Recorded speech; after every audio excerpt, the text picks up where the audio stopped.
I wasn't gonna do this, but now I'm gonna do it. I wanna show you 3 different methods to use up that leftover Halloween candy. It's kind of like glass blowing, like glass art. This is literally so good.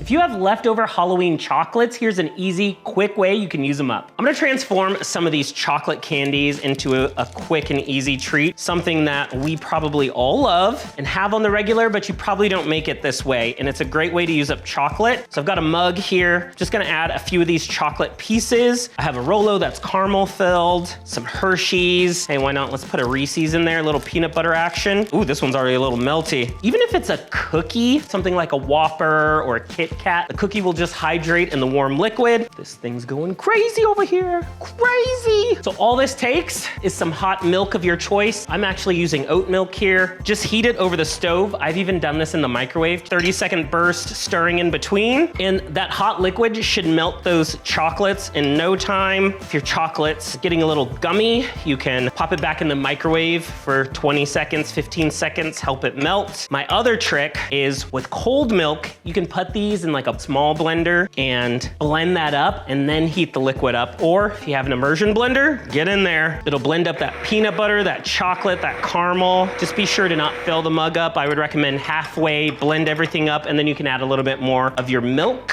Not everybody has an immersion blender. You can do this manually or use whatever blender device you have. You make a big batch of this, put it in a crock pot. Nobody will know you made a big batch of hot chocolate for everybody just with your leftover Halloween candy. In terms of serving size, it really depends on your taste and how many pieces of chocolate you want to eat in one sitting. I like to use unsweetened milk so that way you're not adding more sugar to it. Start with 3. You can add a couple more if you want more chocolate. And this is smooth, creamy hot chocolate just from leftover Halloween candy. And now you can top this however you like. Got some canned whipped cream. And then, I wasn't gonna do this, but now I'm gonna do it just because why not? I got my microplane or small zester. It's a bit messy, but you get the point. Now we can get fancy. Or you could just put a whole piece of chocolate on top and enjoy that delicious hot cocoa made out of Halloween candy. Put a Reese's in your hot chocolate. This is literally so good. I love this method. So if you have a ton of hard candy like Jolly Ranchers, you can even do a combination. Maybe you have the hard candy Lifesavers or something like that. You can mix them. So what I did is turn them into candy apples. This is actually surprisingly easy and really fun. What you want to start out doing is getting that wax layer off of your apples. So no matter what apple you choose, I'm going traditional with a Granny Smith. You want to get that wax off. You can dunk this in some boiling water just for like 5 seconds. It doesn't take long. Just bob it in there, dry it off, and it's good to go. You can also make a mixture of white distilled vinegar, a little bit of water, and just scrub it and rub it off. 2 methods, really quick and easy. I like the hot water method, and it kind of softens the apple on the outside a little bit. You're not cooking it through, you just want to get that wax off. You're gonna sort out your candies. I like to do like blue, green, reds, purples, and you'll need about 20 to 30 candies to make about 2 apples. I recommend you use either a deep measuring cup or a big bowl. I would use glass. Glass is gonna be a little easier to clean at the end, but just make sure it's microwave safe so you don't have any shattering issues, you don't have any heat issues. Microwave it in 30-second bursts. You'll see it get all foamy and gooey. Just mix it up. You do have to work quickly though if you microwave it because the candy sets up really quickly. I have a bowl in the microwave. Smells like blue raspberry. Smells like the inside of a 7-Eleven, just Slurpee all over my face. Now you want to work really quick. You can keep this warm over a double boiler or just straight out of the microwave, but once it foams up like that, it's ready to go. You don't want to mess around with hot candy, so wear a glove, be extra careful, keep that stick in your fingers away from that liquid. It's that easy to make candy apples. I like to let a little bit of that excess run off, rotate it to keep it even, and write down on some parchment paper or a silicone baking mat. You don't want this stuff to stick, and then you need to let this sit up for quite a while until it's nice and firm and hard. Now, this is an advanced technique that I discovered by accident, but if you let the candy set up a little bit, you can get a little bit thicker coating, and you can do a little bit of a design on it by drizzling a stream of it. And I'd use a silicone tool, not wood or metal or anything. Silicone tools are gonna be a little bit easier to control and clean off at the end, but that's up to you because it's really kind of messy. And be extra careful. Like, PSA warning down here, please be careful with hot candy because it will burn you and it'll stick to your skin right away. So just be careful. But this is very approachable. Anybody can do this just by melting down some hard candies. See what I mean? It sets up pretty quick. It's kind of like glass blowing, like glass art. Look at that. You know, it's organic. And if you did do it in a deeper Pyrex, you could get the candy up to the stem, or maybe if you melt down a few more. I like to do it in smaller batches because you don't want to be dealing with a whole bunch of hot candy that you're gonna eventually probably throw out some of it. So I'm gonna let this stay gooey over that boiler. Maybe I'll do a few more apples. The double boiler is not necessary. You can just do this in the microwave. Just be extra careful. Candy apples are essentially just hard candy on the outside of an apple. So just melt down some candies you got from Halloween. You can do some candy apples as a fun project. Do I have to bite it like this? I usually cut my candy apples. Can I cut it? When you're cutting these, be extra careful. That candy's pretty hard. Here we go.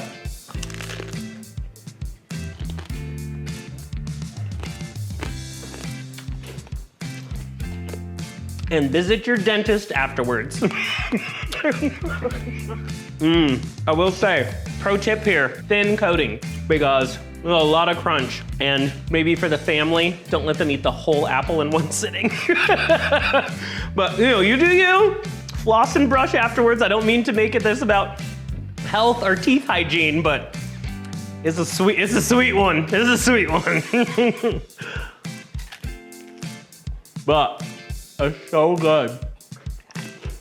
The tart apple is so crisp and refreshing. For the red one, I mixed watermelon and cherry, and it's delicious. You can try a marbled version of this. So I wouldn't stir it together, but I'd let them melt in the bowl in like a marbled pattern if you want to do different colors, and then kind of like spin your apple in that. Maybe get a cool, you know, watercolor effect if you're using multiple colors. Or you can separate the colors and make it super easy on yourself. This is my dessert for the day, I guess. Other than the hot chocolate I just made. Here's how I'm gonna transform some gummy candies left over from Halloween. I have green and yellow in here. Instead of a muddy color, it's nice to sort them. So if you had like red, orange, yellow, you can mix those together. The clears can just go in whatever one you want. So it'll be a little bit of a mix of flavors. Now this goes for any gummy candy. You do the Lifesaver gummies, the Skittle gummies, or you can make a sour version. All I'm doing, putting these in a microwave safe container, something like a glass measuring cup, and then just covering those gummy bears. There's about a half a cup to start out with. Covering those with water. You want enough to cover and then maybe just another splash or two more, because we don't want this to turn back into a gummy. This will dilute it so it's not so super sweet, but it'll still turn it into a thick, really good gummy flavored syrup. So this goes in the microwave for about 30-second burst until it's all melted. That's our first burst, still kind of thick. Right, another 30 seconds. For a thicker syrup, you can do less water. If you want a thinner liquid, just add a little bit more water. You don't want to dilute it too much because then you'll just have like kind of mildly sweet water. I'm gonna do another, probably just 20 seconds. It's almost there. I've got comments in the past. I've made plenty of treat with leftover candy on Problem Solved. People are always like, how do you have leftover candy from Halloween? Never heard of it, ha ha ha. And I'm like, depending on how you trick or treat. If you're a super trick or treater, you're gonna have more candy than you should consume in like months. So being able to use it up in different forms is a good method. And it's also fun to, you don't wanna just be eating endless packages of candy, so make another fun treat, make a project out of it. That's why I like to transform it into other things. I've done all sorts of crazy stuff, like mix it into brownies. I guess that's not very crazy, but making blondies out of leftover candy, making ice cream cake out of leftover candy. So you can mix the candies up in a variety of ways and variety of recipes, but I think this is just like a fun way to do it. So what this is a snow cone machine. You might be able to get where I'm going with this. What you do is you just put your mouth underneath there and then you like turn it on. So you can get manual hand crank versions of a snow cone maker or shaved ice maker, or what you could do is just put that ice in a high powered blender or food processor, crush that ice up, you'll get really crumbly ice. But we're gonna do this the fun way with shaved ice machine. Here we go. This thing means business. I made another batch earlier. This one's cooled, and as you can tell, look how thick it is, syrupy. I just stick this in the fridge or freezer for a few minutes. Our gummy snow cone.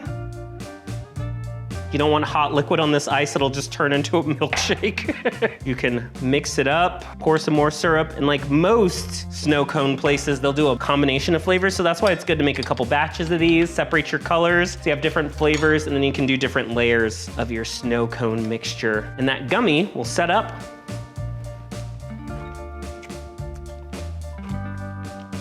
What I love about snow cones is they're not like overly sickly sweet. They're kind of cool, refreshing, fun. It's like a popsicle you can eat with a spoon. Because that gelatin's in there, it'll help thicken up the ice. It's not so melty. Traditional syrup just runs to the bottom and then it ends up just being a pile of Kool-Aid on the bottom. So this will stick to the ice. That's fun. Burn freeze. Woo! These are some of my favorites, but how do you like to use up Halloween candy? I don't think it's possible. It's very difficult. That looks so painful. I thought your teeth were gonna break. That's why you cut a candy apple. Nobody's supposed to eat a candy apple like an apple. You gotta cut it.